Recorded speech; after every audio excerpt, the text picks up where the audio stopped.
زندہ ہے طلبا، زندہ ہے طلبا، زندہ ہے. روجه کې دی ولې موږ مسلمانان نه موږ سټوډنټان نه په غونډه یونیورسټي کې ویلکم پارټۍ دپاره پیسې ورکړل کېږي موږ نه راکوي ولې نه راکوي څه چل دی موږ سټوډنټان نه د ټور دپاره یونیورسټي پیسې ورکوي او زما د پیډ لپاره زما 9000 روپۍ تالې ولې رانالي زه سټوډنټ نه یم موږ د خپل حق دپاره راوتي موږ له به خپل حق راکړي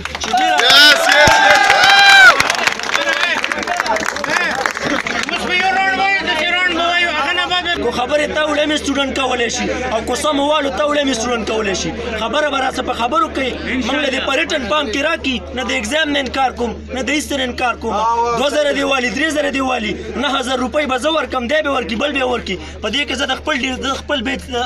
سیکشن سی آر یم زما په سیکشن کې ماته داسې هلکان معلوم دي د 100 نه زیات تېر شونه چې هغوی غریبانان سیکنډ ټایم کې په 1000 په 1500 روپۍ ټیوشن کوي هغه یې د کوم ځای نه راوړي دا د غریبانان یونیورسټي ده بل خبره دا ده چې په خپله مچور سټوډنټان وي په کرنټ ایشو په کرنټ سمسټر کې یا په ان پروګرس ډیګري کې ته په سټوډنټ باندې رولز نشي امپلیمنټ کولی مخکې چې د کوم سټوډنټان نه پیسې اخیستي زما 6 سمسټر دی ته اوس په ما باندې رولز راوړې ما نه 9,500 روپۍ ولې رانغلي موږ سټوډنټان نه د خپل حق دپاره ولاړي اواز مو اوچت کړی هغې پورې به د اواز کیني چې کله موږ له خپل حق نه راغلي